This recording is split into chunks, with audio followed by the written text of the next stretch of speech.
خمن الإجابة. ما هو أول بيت وضعه للناس؟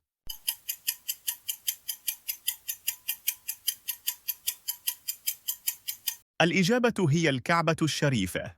إذ كانت الإجابة صحيحة، اشترك في القناة. خمن الإجابة. مذكور في القرآن شيء يطير لكنه ليس طائرا، ما هو؟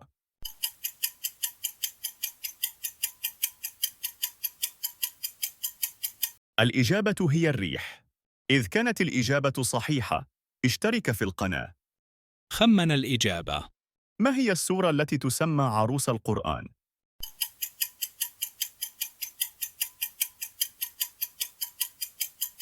الإجابة هي سورة الرحمن.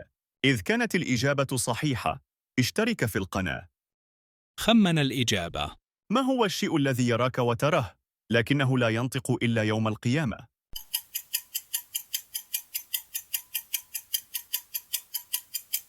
الإجابة هي الأرض. إذ كانت الإجابة صحيحة، اشترك في القناة.